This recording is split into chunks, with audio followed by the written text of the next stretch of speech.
Morning. Dito pala kami ngayon sa ano, sa Bantayan. Bantayan Island, sa Doong Island ba. Masyal kami dito sa lugar ni ano, ni Mama. Dito ay.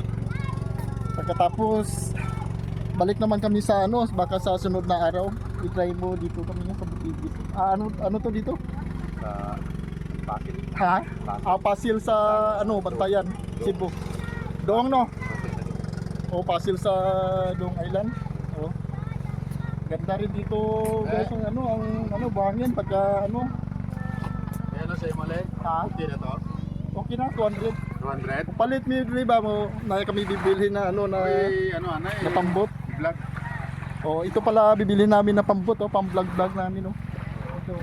Tingnan mo guys, oh, mahaba rin saka ano, siguro pwede naman siguro to pang ano lang. Pang travel lang ba?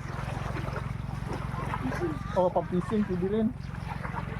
Ito pala guys ang ang halaga nito, bali ito 20 pala itong binta ng pero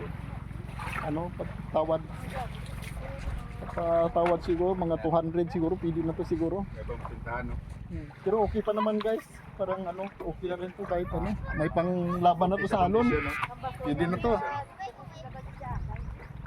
Oh. 200 okay na. Oo. Baka sa sunod na guys, madala na namin to sa Iloilo. Tingnan mo guys yung mga yung bahangin pero hindi naman masyado malinis pero okay naman, maganda naman ng na ito pala guys, fossil na tingnan mo yung ito pa mga pinsan ko to, mga lasinggiro. Oh, tingnan mo guys yung yung bibili namin na na pambot di ba? Okay na rin ha? Okay na to mga ganun oh, pwede na to pang pang Palawan. Palawan, Boracay. Batangas. Ha? Kahit hindi na iprinta. Kaya na to. Kaya na yan. Kaya na. O sige guys, dito lang muna kami, tama na pagka sa sunod na araw naman papunta kami doon Bantayan Papunta kami Bantayan Island ba. Tapos punta kami doon sa sa Santa Fe. Dito na lang kami guys mag-shortcut. Bali sasakay kami dito ng ng pambot papunta doon kasi guys, ito ang shortcut doon pa Bantayan kaysa doon ka dadaan sa doon ka magdaan sa Cebu, masyado malayo Dito galing kami sa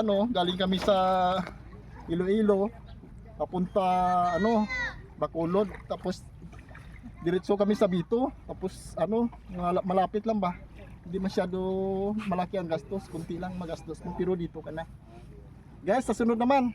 Thank you.